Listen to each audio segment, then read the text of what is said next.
Stay hungry, stay foolish.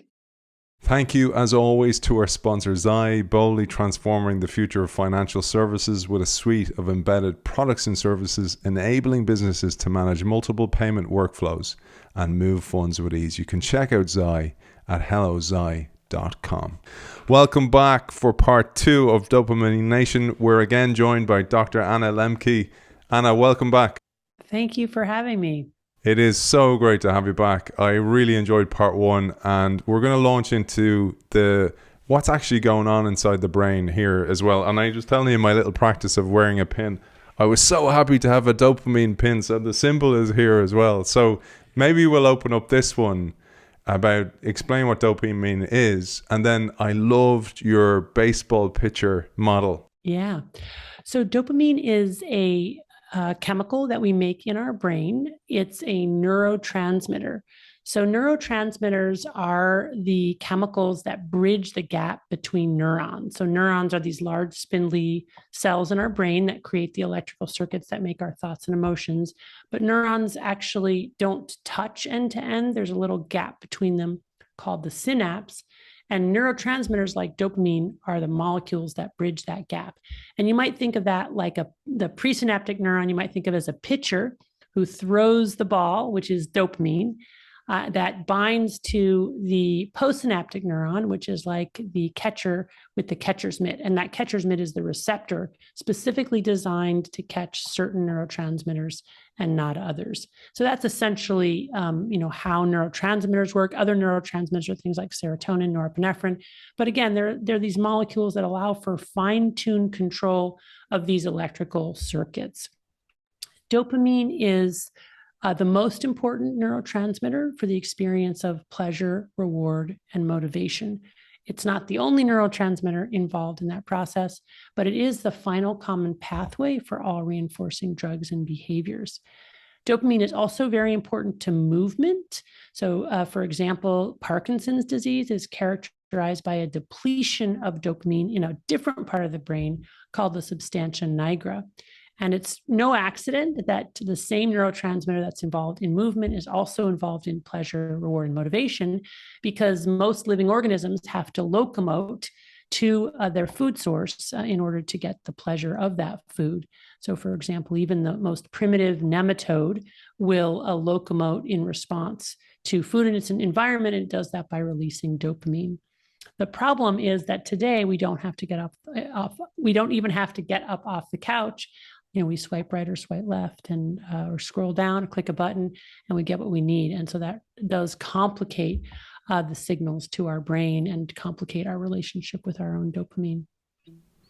One of the things I found really interesting was, I loved, again, how you built this. I love how you went right back in the past. You went, okay, so tobacco, for example, it used to be like buy it in a pouch and then you had to roll it. But then a rolling machine came in. And if you think of the progression of anything, any substance, it's way more accessible now. For example, marijuana or cannabis, you can buy it in vape form. It's even more addictive perhaps in that form, but it's just that it's more accessible than ever before. And now you have medical marijuana as well, which some people will be able to bend the rules a little bit to get the access to. And this is all leading to proliferation, just like what happened to you, what we talked about in episode 1 about access to your drug of choice. Right, exactly. So in 1880s, the cigarette rolling machine was invented, which allowed cigarette manufacturers to increase production from rolling 4 cigarettes a minute to rolling 20,000 cigarettes a minute. Today, the numbers are vastly higher. And it is that increase in production, the supply chain, the worldwide supply chain, the increased potency. I love opioid as an example. So opium is the original opioid. You had to plant poppies, harvest them, get the sap, process it. Now you can make fentanyl in a laboratory without any plant precursor. Fentanyl is 50 to 100 times more potent than opium. And that's the trajectory of almost every drug that you look at across the globe and across human history. They're more plentiful, they're more potent. And of course, now we have drugs that didn't even exist before, right? We have video games, we have social media, we have online shopping, we have online pornography. And the result is really that we've drugified pretty much every aspect of our lives, making us all much more vulnerable to this problem of addiction. And yes, you alluded to my own compulsive minor addiction. Essentially, I became addicted to fantasy romance novels. It started with the Twilight Saga, which was my gateway drug. And then I got a Kindle, and that meant that I didn't have to go to the library anymore. I could just, go on Amazon and, buy the next book. And so I became like a chain reader of romance novels. As soon as I finished one, I immediately bought another one. In fact, while I was finishing the first one, I was already jonesing for the next one, which really speaks to what's happening in our brains with this pleasure-pain balance, as we're engaging in something that's intoxicating. And then I needed more potent forms over time to get the same effect. And I was reading erotica, and then I was reading, all hours of the day and night. And again, I didn't really see what was happening while it was happening, which really speaks to the ways in which when we're chasing dopamine, it's very hard to see true cause and effect. There's a couple of terms you use there. So you said about chasing more and more to get the same effect. That's really important, that whole idea of neuroadaptation, because this is why we need more and more to get the same buzz or the same hit of dopamine. But also then you mentioned the term, the pleasure-pain balance. And in episode 1, I said, let's come back and think of a seesaw, for example. I thought about that, the idea of balance.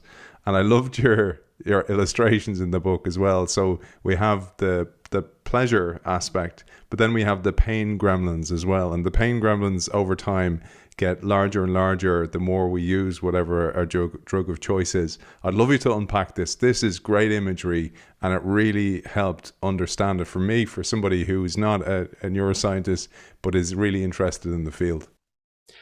Okay, well, I think one of the most exciting findings in neuroscience in the past 75 years or so is that the same parts of the brain that process pleasure also process pain, and they work like opposite sides of a balance.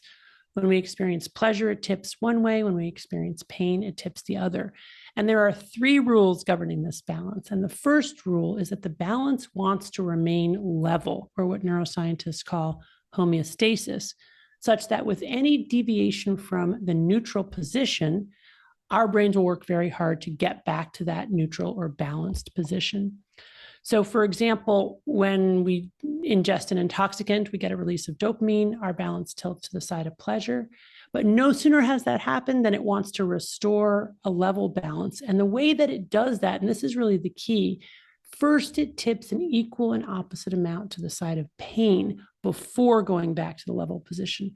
I like to imagine that as these little neuroadaptation gremlins that hop on the pain side of the balance to bring it level again, but they like it on the balance, so they stay on until they've tilted an equal and opposite amount to the side of pain, and then they hop off, and then it's a level balance. But that is key for appreciating that with every pleasure, we pay a price. The more intense the pleasure, the bigger the come down, and the come down is necessary to get back to that level position. And this is really, really fundamental. And it explains, for example, why in the middle of watching, for example, a TikTok video, even before that TikTok video has ended, we're already wanting another TikTok video, because in order to restore homeostasis from that big hit of dopamine, our gremlins have already tilted us to the side of pain, right? So we're wanting now another TikTok video to get out of that sort of pain-leaning state. And by the way, in that state, what's happening is that we've downregulated dopamine transmission and dopamine receptors. So we're essentially in a dopamine deficit state where we've brought dopamine firing not just back down to baseline, but below baseline. And when we're in that dopamine deficit state, the physiologic urge to restore balance at whatever cost possible is really, really strong. We will do whatever it takes, which brings us to the second rule of the balance, which really helps explain what's happening in the brain as we become addicted. Namely, with repeated exposure to the same or similar reinforcing substance or behavior, that initial deviation to pleasure gets weaker and shorter, but that after response to pain gets stronger and longer.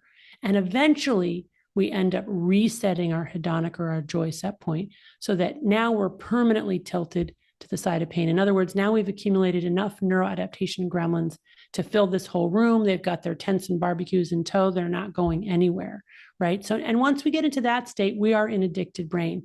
Now we need lots of our drug in very potent forms, not to get high, but just to level the balance and feel normal. And importantly, when we're not using, we're walking around in this dopamine deficit state, experiencing the universal symptoms of withdrawal from any addictive substance, which are anxiety, irritability, insomnia, dysphoria, craving. And furthermore, we lose the ability to take joy in other more modest rewards because we're just solely focused on getting our drug so that we can restore a level balance. It was so important, that aspect, and many of our audience would have seen the really heart-wrenching show Dope Sick about the opioid epidemic. And you talk about this opioid, I'll get my terms right here, opioid-induced hyperalgesia. Algesis is this Greek word which means sensitivity to pain. And we saw that illustrated in a really harrowing way, where people will do anything to get the drug, to get out of the pain. Right, right. I mean, it's amazing how very good people will lose their moral compass when they're in the throes of their addiction. It's not because they're bad people. It's because their reward centers have been hijacked and confused by this drug, which is now telling them you have to sacrifice all to get the next hit, or you're going to die. And it's really experienced in that very primitive physiologic way. And in a way, I thought about it, it's like you burn out the receiver. So it's like you're throwing the baseball all the time, and the pitcher's like, my arm's wrecked, I can't do this anymore, or it's worn down. Yeah. And I thought about how, say, for example, a child wants to play the computer game, and if that's driven, the wanting to play, by dopamine, and then you get home and the computer's dead, or somebody broke and stole the computer, or you just say, no, you're not going on it, you were on it earlier on. That's why they go crazy. It's the same thing, right? Oh, absolutely. So what happens, I mean, video games and other digital content are highly reinforcing. They release dopamine in our reward pathway. And as soon as we're engaged, not even when we're done, but, toward the latter half of it, our brain is already compensating by decreasing dopamine transmission, so that when the child gets off the game, or maybe even while they're still on the game, but certainly once they get off the game, those gremlins are now slamming that pleasure pain balance down to the side of pain, and they're instantly in withdrawal, angry, restless, depressed, craving their drug, not able to do anything else. And you can see this in children, like they will have these meltdowns after they've, had screen time. And it's because they are literally in physiologic withdrawal. The thing is, if you wait long enough, and you withhold the drug, including the screen, eventually those neuroadaptation gremlins will hop off the pain side of the balance and homeostasis will be restored. And I work with a lot of families that are struggling with their child's video game addiction, and we take all screens away for a month, and because usually that's the amount of time it takes to reset reward pathways. You can head in that direction with less time, but to really fully reset reward pathways, in my experience, it takes a month. And at a month, those kids are like transformed. Parents will say, I feel like I got my kid back, instead of this kind of antisocial, angry child who's not participating in family life and doesn't want to. Here's a kid who has recaptured themselves and is, eager to be present and be helpful and do things like that. So it's really insidious, and it's really, impactful, the kinds of negative consequences of the time that we spend on these screens. And it's not just children, obviously, it's all of us. And we don't really see it until we give it up and see the changes. I thought as well about how, so you think about all the drugs that are available now and the ease of access. So technology makes it easy to get it. Like even, I know in the States you have like an Uber where you can get your marijuana or your cannabis delivered, like an Uber driver. It's like, and you pick your choice. As you say, it's all heavier while you're playing a game, maybe swigging on a beer. And I say all that to say, firstly is the access, but then how one of your patients you mentioned was like, well, I need to smoke weed in order to get over the anxiety that I have. And you said to her, no, you may have the anxiety because of those gremlins, because you're smoking weed. And the only way we'll truly know is by giving up for a month. Of course, you experience huge pushback, but I think this is really important for people to realize that it is the only way to, as you say, reset the balance. Right. So I have a lot of patients who come in wanting help with anxiety, depression, insomnia, many of them using drugs like cannabis. And what I'll do is I'll explain to them the pleasure-pain balance, how the brain works, how initially when they were using their drug of choice, it probably did help, but how over time those gremlins accumulate and now they've changed their hedonic or joy threshold such that what they're really doing is medicating withdrawal from their last dose. They're not really treating the initial symptom. But the only way for us to really find out is for them to abstain from that drug for long enough for the brain to readapt, reset baseline reward thresholds, and then for us to reevaluate. And what I find is about 80% of individuals who are able to stop using for a month come back with near resolution of their presenting symptom without my having done any other intervention, which is, part of why I wrote the book. It's just such a powerful thing to realize, oh my goodness, we are depressed and anxious and unable to sleep because we're individually and collectively in this dopamine deficit state, because our brain is desperately trying to compensate for the fire hose of dopamine that's being administered through our constant consumption of all of these reinforcing drugs and behaviors. So, I'm really a huge advocate when I teach medical students, right? Teach residents, because especially in psychiatry, we're educated to just give people a pill. And sometimes that's the right thing, but looking at these behaviors and these consumptive practices, including around drugs that are not a substance that we ingest, but there are things that we are doing online, and getting people to see the insidious way that they're becoming unhappy because of that digital consumption, I think is just really, really important. And if you're sitting there all judgmental, kind of going, oh yeah, those people addicted to substances, you can also be addicted to work. We'll come back to that in a moment, Anna, as well. And as you show, people that are higher end of the spectrum who are earning even more are more addicted because the rewards are higher as well. We'll come back to that in a moment, though, because I wanted to stay on the problem for a moment before we get on to solutions. And in particular, I'd ask our audience, think back to episode 1, if you joined us for that, about radical honesty. And then think about what is triggering your desire? Is it a person? Is it a place? Is it a thing? And this is really important because Anna talks about this later on when she talks about the help that it comes from 12-step programs like Alcoholics Anonymous, or just understanding this. Sometimes it's in an environment that's triggering things. For me, as I said to Anna, this is why these pins, it's a priming method to actually get me into the zone. And, I took it from sport, same type of priming method, but that can work against you as well. And this is a really important aspect. Yeah, so this is I talked about the first 2 rules of the balance, but I didn't get to the third rule, which is really important. And the third rule is that once those neuroadaptation gremlins have been created, they never entirely go away. So even if they hop off the balance and your homeostasis is restored, those gremlins are waiting in the wings to hop on the balance again. And now that they've already been created, they will very quickly do so, which is why, for example, even after long periods of abstinence, somebody with an alcohol addiction could use alcohol and immediately be plummeted back into the depths of their worst addictive behaviors. It's because they're not working up to the gremlins. They already have the gremlins who then jump on the pain side of the balance to put them back in that dopamine deficit state, which is that state of craving and addiction.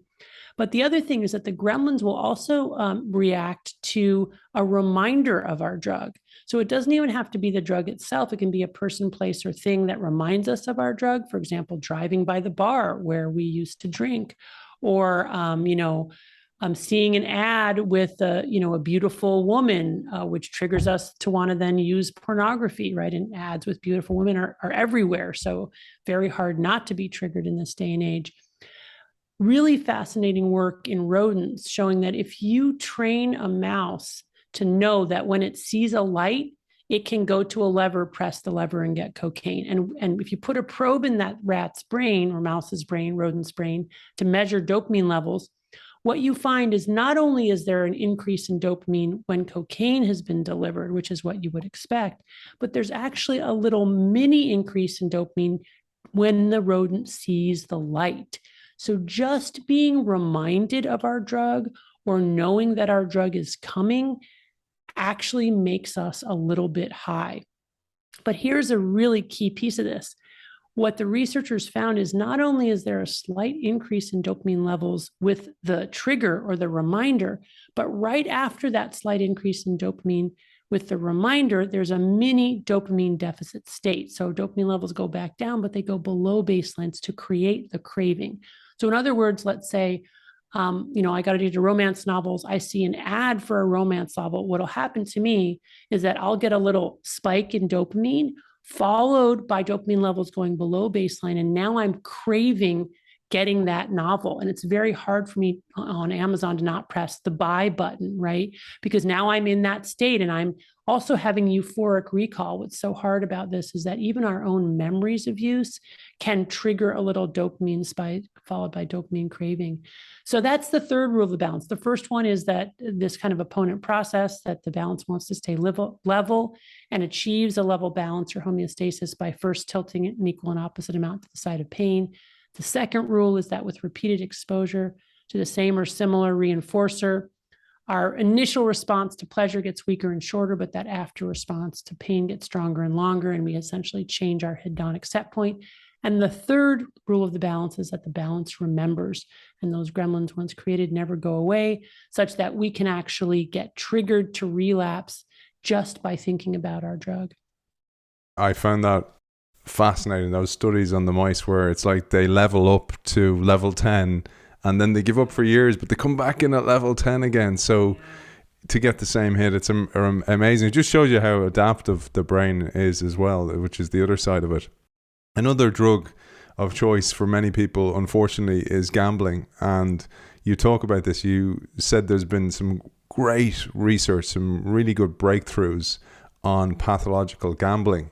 And in this section, you both reveal that research, but also the idea of loss chasing, which is also something that's quite prevalent for things like social media.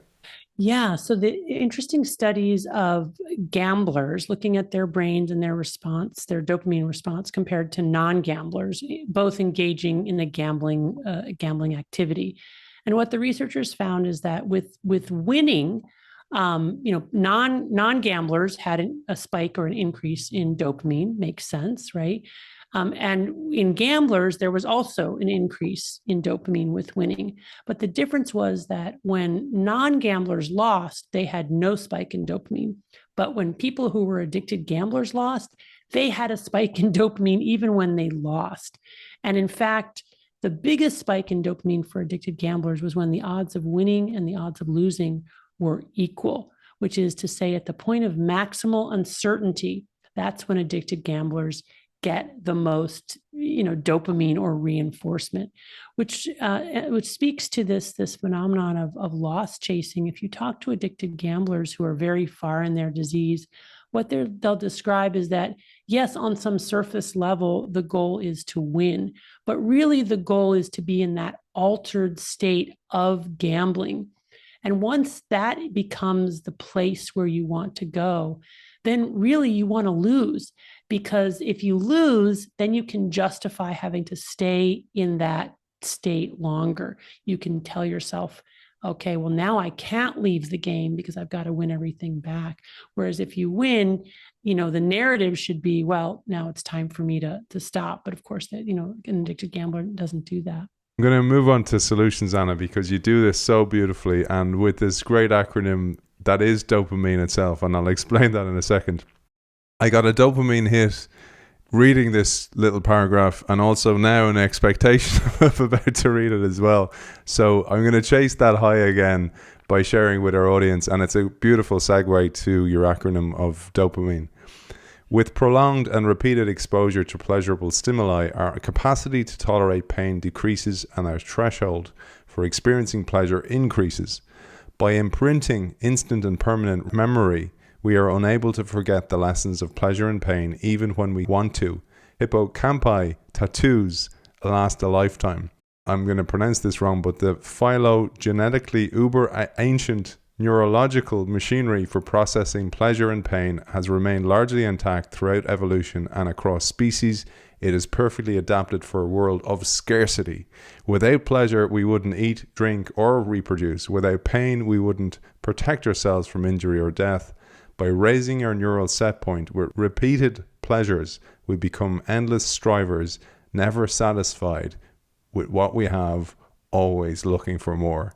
All those novels paid off, Anna. You write beautifully about this. And what follows here is lessons for recovery, for a reward-weary world. Absolutely beautiful written. And you start here, I mentioned her earlier on, a patient you call, because everybody's anonymized, Delilah, who was smoking too much pot. But in place, you put in this beautiful acronym, dopamine. I'd love you to share this with our audience, for many of them who might be struggling, or certainly we all know somebody who is. Sure. So this acronym dopamine captures the framework that we use in our clinic here in the early stages of treating somebody, with a burgeoning addiction. D stands for data. This is where we ask people to just tell us what are they using, how much, and how often. And this serves two functions. One is that we get the information, but even more importantly, it crystallizes for the individual what their behavior is. Because until we put into words and tell another human being what we're doing, how much and how often, it can often stay in this amorphous state in the dark recesses of our minds. For example, with my own, romance reading novel addiction, I really didn't become aware of it until I was talking with a student and we were in a role play around motivational interviewing, and I was playing the patient, and I sort of said, he said, well, what behavior do you want to change? And I was the patient. I said, I have this reading habit. I didn't elaborate the nature of the reading habit. But as I talked about it with him, the next day I just couldn't unsee it. Having said it to him, I was like, oh, and even though I was still reading my romance novels, I was now seeing myself reading them in a way that I hadn't before. And often in clinical work, patients will say, well, we'll do something called the timeline follow back method, where instead of just saying, well, how many drinks, did you have this week? I'll say, well, how many drinks did you have yesterday? And how about the day before? And how about the day before? And doing it that way, we're much more likely to get an accurate read. And then often people will say like, oh, wow, it's 20 drinks. Like I hadn't really realized I was drinking 20 drinks in a week. And then we can also use normalized population data and show them where they fit on the pie chart. Because oftentimes heavy drinkers or heavy users will socialize with other heavy users and then tell themselves that that's what everybody does. So then you say to them, wow, you're in the 1 percentile of people who drink. Like there are only, the 1% of the population drinks as much as you drink. Plus for alcohol in particular, we have data that tells us what, moderate drinking or what risky drinking looks like. And we know that anybody who's drinking, more than about 7 standard drinks per week or more than 3 on any given day is at increased risk for all-cause morbidity and mortality. So that's useful data to be able to relay to people. The O of the dopamine acronym stands for objectives. And this is where we try to understand why people use. Generally, people are using for one of two reasons: to have fun or to solve a problem. And the problem can range anywhere from boredom, isolation, to depression, anxiety, inattention, you name it. Now, it doesn't mean in this stage of the intervention that we actually agree with the patient that using their drug solves this problem, but it's important for us to understand why, what is their motivation, because even irrational behavior is girded in some type of fundamental rational thinking. So that's very helpful to know why they use. And then the P of the dopamine acronym stands for problems. And this is where we try to get them to reflect on what's not going right about my current consumption. Is it interfering with my physical health, my mental health, my relationships, my work?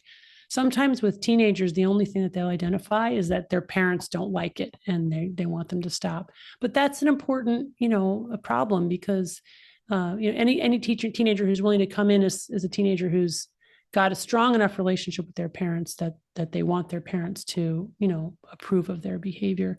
So then you can work in that space. Well, if this is a problem, maybe we can help you tackle this problem. The A of the dopamine acronym stands for abstinence. And this is really the sort of fundamental core of this early intervention, where we'll ask patients to give up their drug of choice for a month in order to reset reward pathways so that we can see true cause and effect and potentially get them feeling a lot better without having to do anything else. And as I've talked about before, about 80% of our patients who are able to give up their drug of choice feel much, much better having done so. 20% don't. So that's also useful information. Like that tells us, oh, this person has another underlying problem that we have to target. The key piece in, preparing people for this dopamine fast or this abstinence trial is to warn them that they're going to feel worse before they feel better. So initially they're going to go into withdrawal. Universal symptoms of withdrawal from any addictive substance or behavior are anxiety, irritability, insomnia, dysphoria, and craving. If it's a substance like alcohol or opioids or benzos, you're also going to have a profound physiologic withdrawal syndrome. But for cannabis, even if there's not a physical withdrawal, you'll have these psychological symptoms. I have patients with pornography addiction who will endorse not just the psychological symptoms of withdrawal, but also physical symptoms. They'll have actual physical pain after stopping pornography. And I've seen that with other types of behavioral or process addictions as well, social media, video games, gambling. So that, the body is really reeling when we stop our drug because the body had adapted to it and now it has to readapt or unadapt to that phenomenon. So warning people that they're going to feel worse in those first 2 weeks, but if they can just hang in there and get to week 3 and 4, the sun will come out and they'll feel a lot better. The M stands for mindfulness. We often use that word, but maybe don't necessarily know what it means. It's from meditation traditions, Eastern meditation traditions, which has to do with observing our thoughts and our feelings without judgment and without trying to distract ourselves from those thoughts and feelings, just observing it and letting it pass. And of course, this abstinence fast or dopamine fast or abstinence trial is a great opportunity to practice mindfulness because when we can no longer reach for our phone, for example, to distract us from ourselves, we have to sit there and tolerate that moment. And that's very good for the brain because what it does is it essentially, allows those neuroadaptation gremlins to hop off the pain side and for homeostasis to be restored and to get us comfortable sitting with homeostasis and not constantly needing to be, stimulated in some way. The I of the dopamine acronym stands for insight. And this is just, I can't tell you how many times I've seen in my clinical work, people just have that aha moment where they say, oh my goodness, I thought this drug was helping me. And now I can see it was really causing the symptoms in the first place. So that's always really exciting. And then the N stands for next steps. And this is where after the dopamine fast, if patients have been able to do it, and they felt better, then we ask them, well, what do you want to do now? And the majority of people want to go back to using their drug of choice, but they want to use it differently. They want to use less. They want to have a different, healthier kind of relationship. So this is where we talk a lot about self-binding. And self-binding is using literal and metacognitive barriers between ourselves and our drug of choice so that we can press the pause button between desire and consumption. Self-binding can take the form of chronology or time, like telling myself, okay, I'm only going to use on certain days of the week or a certain number of hours a day or between these hours of the day. Or you can use time as a kind of a finish line. Okay, I'm only going to use after I finish X, Y, or Z, or on my birthday, or at this event. So you use kind of time as a construct to limit consumption. Another self-binding strategy is categorical. That's where you tell yourself, okay, I'm going to drink beer, but I'm not going to drink hard liquor. Or I'm going to play this video game, but I'm never going to play League of Legends because once I start that, I can't stop. Or in my case, okay, I'm going to read philosophy and theology at night, but I'm never going to read romance novels or at all or at night or whatever it is that's kind of trips me up. in addition to chronological and categorical, we also have just literal physical barriers where we literally get the drug out of the house. Don't keep alcohol in the house. Don't keep cannabis in the house. Or with our digital devices where we literally lock it up when we're not using it, or power it all the way down, or delete the apps, or turn off notifications. Ways to actually, again, just create these just little bit of barriers which help us slow it down and take that extra moment to ask ourselves, wait a minute, do I really want to be using this drug, or am I just kind of reflexively responding to something in my brain? And then armed with a kind of very specific plan about either how to abstain or how to use in moderation, patients go back out and they experiment. And that's the E of the dopamine acronym, experimentation, because life is one big experiment. So they'll go out and they'll try this and try that, and they come back and they say, well, this worked and that did, and I slipped up here, but I did okay there. And then you kind of continue to modify it. Fantastic. Thank you so much for sharing that with our audience. I'm going to share that out as a separate piece as well for people. So, the way some people don't have the attention span to listen to a full episode. So that is definitely going out there. So thank you. I thought I'd draw on a few little parts that really stood out, and maybe some complaints that I've heard from people or terms that I've heard. One of them was regarding abstinence. So this is, you need to give up for 30 days.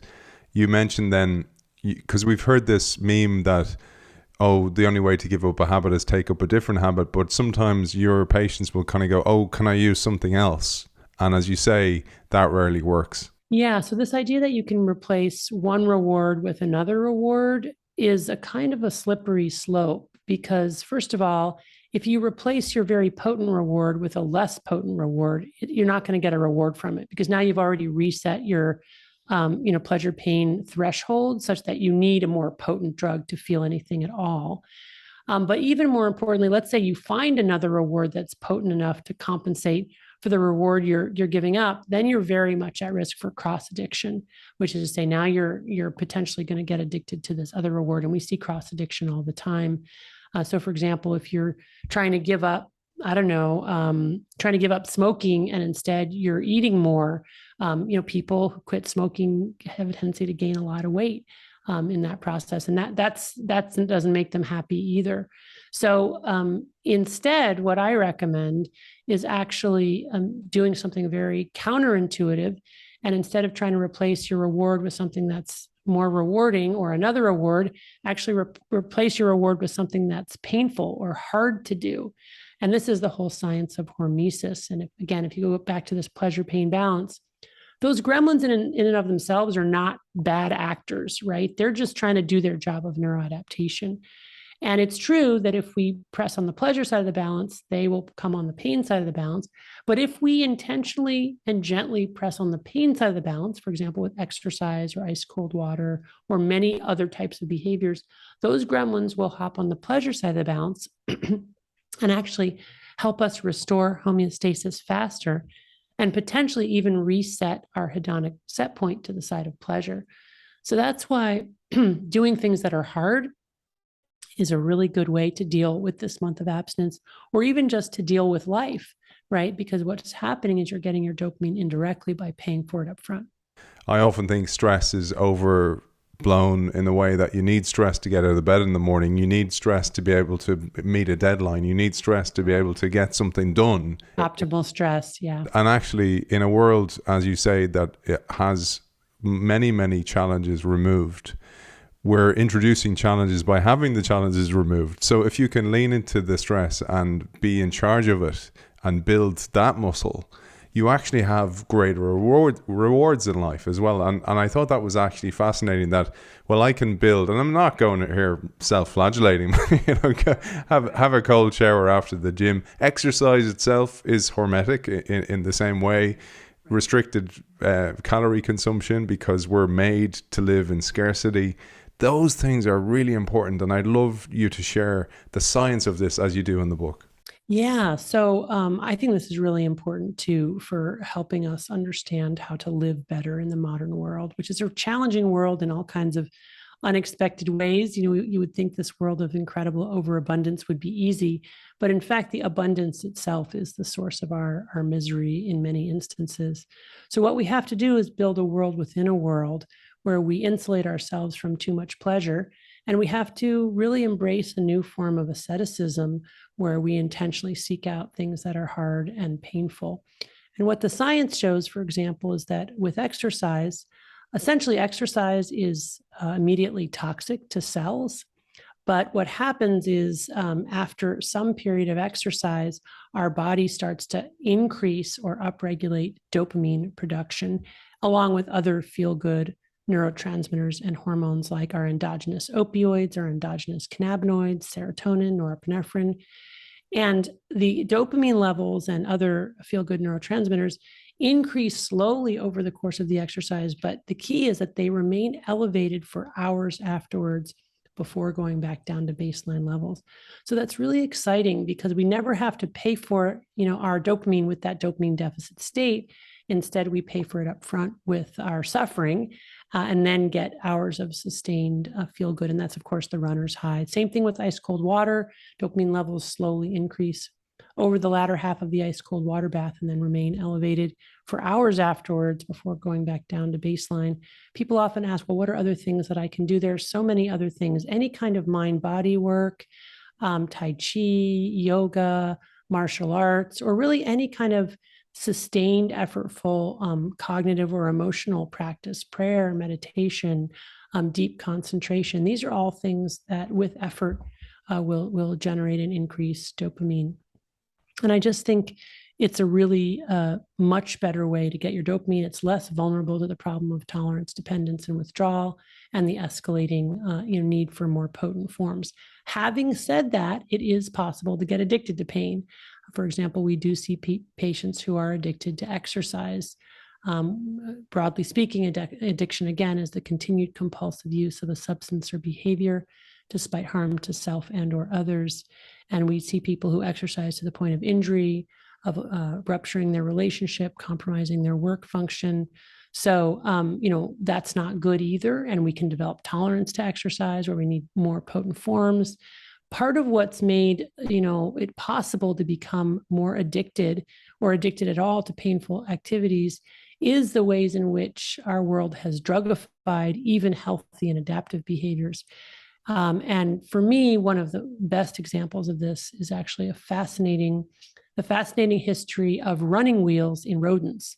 So running wheels were first used in experiments with mice and rats as a kind of measure of healthy physical activity, or even just as an alternative to pressing a lever for cocaine, for example. But over time, it became apparent that some rodents would engage on the running wheel, go on the running wheel, even without any kind of incentive to do so, even in the presence of other activities. And some rats would run so much on the running wheel that they would actually run themselves to death. If you gave them a smaller running wheel, they would run so much that their little tails would get permanently curved up in the shape of the wheel. So clearly, there are, just like with people, there's this tendency in some organisms to get addicted to pain or exercise. But what really made that possible with the rodents was the running wheel itself, which is a form of technology, right? It's a human invention that allows the rat to experience motion in a three-dimensional way that's not possible in nature, right? In nature, you can't go left and right and up and down. Gravity, you pulls you down. That's it. You go down. But the running wheel really is like an invention that then made running kind of addictive even for these rodents. The scientists went even one step further and actually put a running wheel in nature and said, okay, in God's great earth, with all of the things that are on offer, like no one's going to go in the running wheel. And in fact, all kinds of organisms went in the running wheel, rats, mice, voles. They even got some frogs going up in that running wheel. So there's something about the running wheel that's intrinsically reinforcing. And I think the same thing has happened with sport. So we have all these machines, right? We have all these kind of extenders of normal human physiology, the way that we now have ice cold baths and warm baths and massagers and these kinds of this equipment and that equipment. Then you add to that social media and leaderboards and rankings. Now you're doing polypharmacy, right? Now you've not just the exercise or sport as the potential drug, but this social approval and the ways in which numbers and rankings are addictive in and of themselves. And now you've got a really potent drug. I love the final message. I think it's so important that we're medicating for many things. Oftentimes we don't need that medication. Oftentimes we're medicating for medication and the effects of different medication. Sometimes, as you pose, the question is, are we medicating ourselves to a point of not being ourselves? Right. And our audience would be sick of me quoting Blaise Pascal, who once said that all of man's problems stem from not being able to sit quietly in a room. And I really found that's great. I really found that as a message from your book, is that, and this is why I started with radical honesty, and maybe not what you'd be used to people starting with as an interview style, because I think it's so important to know yourself, to know what's important to you, to know your values, to know what drives you, to know how to create positive habits, but don't get obsessed, because there's a balance there. Yeah. I have a quote that I absolutely love from the end of the book. I'd love to share that. Yeah. Get a dopamine please. hit from it, and then hand it over to you to close with your final message. If you only had a couple of minutes to be able to share with our audience, to a wider audience, why you did this, what drives you, what's behind all this for you as well, I'd love you to do that. So the quote, before I even share that, let's share where people can find you as well for keynotes, for consultation, etc. Well, there's a website, annalembke.com, dopaminenation.com. I'm not on social media, so that's a good spot to find information about me. Brilliant. Okay. And here's my quote I absolutely love. You say, "We're drawn to any of the pleasurable forms of escape that are now available to us. Trendy cocktails, the echo chamber of social media, binge watching reality TV shows, an evening of internet porn, potato chips and fast food, immersive video games, second-rate vampire novels. Addictive drugs and behaviors provide respite, but add to our problems in the long run. What if, instead of seeking oblivion by escaping from the world, we turn toward it? What if, instead of leaving the world behind, we immerse ourselves in it?"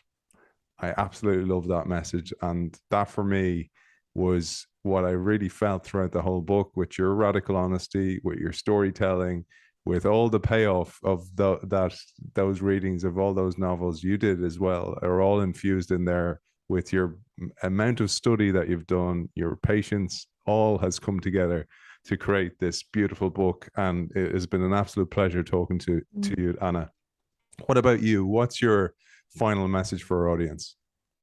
Well, thank you for reading that quote. I think that quote really is the core and the culmination of the book, and which is something that I have learned, through many painful lessons in my own life, which is that we just need to show up for our own lives.